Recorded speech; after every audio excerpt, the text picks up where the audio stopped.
Alright, PPV GGU for VAULT. It's a presentation on Mercury, right? A collab with Simple Life and Name. Next. So who is Mercury? Mercury is the child of Terra, the wife of Jupiter, who represents the ideal teacher. Mercury's father is Lord Chandra, the moon. So coming out of this union between Lord Chandra, the moon, and the wife of Jupiter, Terra, Mercury had to use his charm, his wit, and his beauty to win over the favor of his stepfather, Jupiter. He succeeded in his effort, and Jupiter then gave to Mercury the knowledge of the skills of the earthly plane. So, Mercury has rulership over the earth element. He gives us skill in communication, writing, the sciences, mathematics, logical thinking, and commerce and business. He rules over the idea and principle of money itself. Mercury rules over all forms of transportation. He is full of youth and vitality.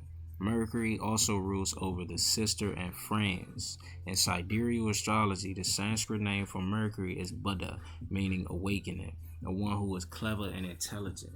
In English, the word mercurial refers to someone who is spontaneous and unpredictable. Mercury is the karaka of intelligence, or the significator of intelligence. Intelligence is of two kinds: perceptive, based on our own senses and biases, based in our mind and our conditionings, represented by the moon, and our spiritualized intellect, which is being able to find truth in its many forms and functions, represented by Jupiter. So spiritualized intellect is Mercury being with Jupiter, and perceptive intellect is Mercury with the moon. It is through the function of intellect that Mercury is also a significator of learning, meaning and training. So a trained and directed intellect is able to witness the maintenance of natural laws. Mahavishnu is the deity that presides over Mercury, and Mahavishnu is the sustainer. His nature is sattva, which is goodness. So being able to see goodness through existence and the things that are, understanding what's real and what is just merely just a patterned illusion or glamour of the things that are real. Mercury represents intelligence and organization. He gives us the ability to recognize patterns and organize those patterns into rational understanding or something that can be exchanged or shared. Mercury is the planet of writing and other forms of record and memory. So organizing patterns such as like a watch that records time. Watches record time, and it's a pattern of gears overlaying and interconnecting and interlocking with one another, right? So Mercury is a Vaishya cast. Vaishyas relate to the merchants and traders, those who get along well with others and exchange ideas, goods, service, information, and language. This is what makes Mercury the planet of relationships and friendships. Also, because planet of relationships and friendships, because we connect through how we talk and interact with others, and also how we characterize and organize our environment. So, a silk rose is an example of this, where you trade information, you trade language, you trade goods. I might have a name for a container that we call jug. You might have a name for a container that you call this thing that holds water. I need a jug that you call a thing that holds water. So we have to exchange the words so that you know when I come to get a jug, I'm looking for a jug and I don't want too much hassle. We just want to get along, because miscommunication could cause conflict, right? Mercury gets along, so he has an understanding of language. All things being fair and equal, people want to do business with their friends. All things being not so fair and equal, people still want to do business with their friends. This is what Mercury represents.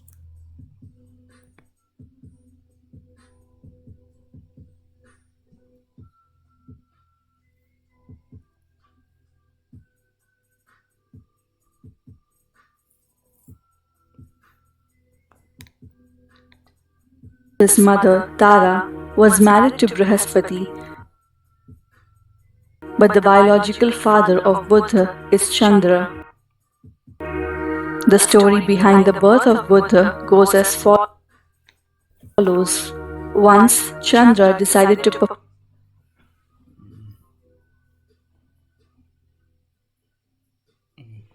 me or perform the greatest of yagyas, Rajasuya Yagya.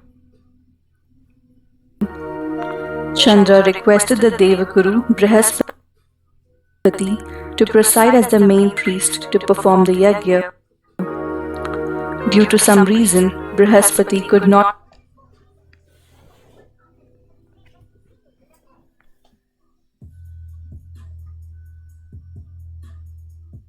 make it and asked his wife Tara to preside over the yagya.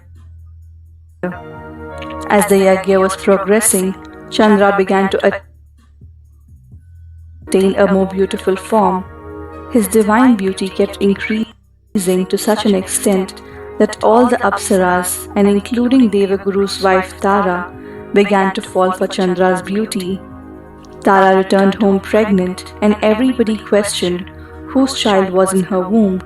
Tara revealed that the child in her womb is of Chandra, the moon god. Listening to this, Brihaspati was infuriated and cursed the child that he would be an androgynous being, meaning one who is genderless. It also explains why Buddha is not friendly with the moon in astrology. For this reason, when Buddha is conjunct with moon in the birth chart, is said to be disturbing and discriminating. for sure.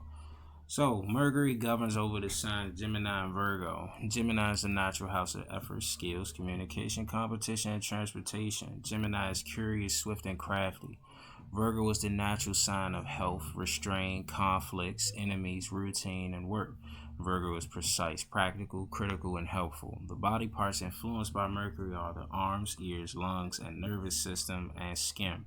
Mercury is called perfect limb, so Mercury in a horoscope would give symmetry, will proportions, and the ability to kind of like just manage the different parts of that area of life on a metaphor. So Mercury makes a person intelligent, gives good speech, logical thinking, wit, and humor. Mercury is adaptable and takes on the influence of the sign or planets associated with him.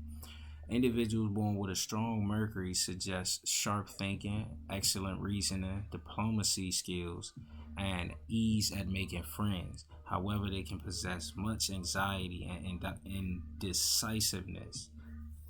This would make a person inclined towards perfectionism.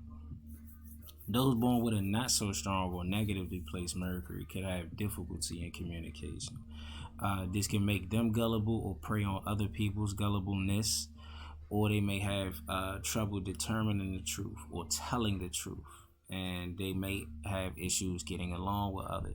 An example could be Mercury and Aries, where this person might want to talk about themselves, and it's hard to relate to others if you're talking about yourself. We have to have common ground, right?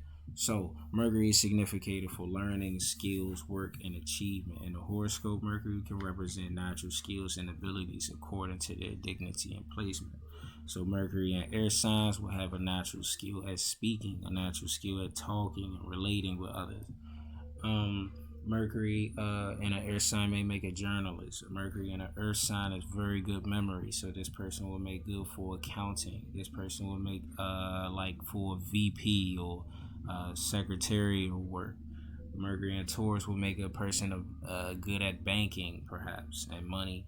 Mercury in a fire sign is good at leadership, or maybe even combat and exploration, adventure. Mercury and waters maybe have skill in arts. Mercury and water is going to have a bit of skill in psychology, understanding the currents that go underneath what we outwardly show. So, what is a retrograde? A retrograde is when a planet changes directions or moves backwards. This is really an illusion of perception due to the position of the Earth to the planets. Planets move eastward from night to night against the stars in the background. From time to time, they change direction and begin to move backwards in the sky from our perspective. Then, for a few months, they will begin heading west before going stationary and resuming their course. A Mercury retrograde occurs 2 to 3 times a year. During this astronomical phenomenon, retrograde planets appear brighter in the sky. The effect is to guide the energies inward making us less aware of them in the external, and to reflect on the events of the past or obstacles that we faced in the past. This Mercury retrograde, Mercury going retrograde means a review in the activities that you've undertaken, a review in how you've, characterized and organized the things that you've seen and how you interact with your environment and how you have been approaching like your approach to life. You have to review that. Mercury retrograde on a New Year's means not necessarily to think about the new things you want to get to, but think about the things you did get to and the things that you would want to put more effort into. Mercury is efforts, right? Along with Mars. Now, Mercury retrograde in Sagittarius will point to this past year. It could say that many of us, or the theme last year, was spreading ourselves or spreading the self way too thin amongst a variety of different activities and maybe even thoughts, schools of thought too. Mercury is not so well placed in Sag. It's kind of good, but it's too much. Sagittarius very expansive, very large, wants to expand into everything. So Mercury and Sagittarius has to spread himself thin to make up for all the activity that's taking place.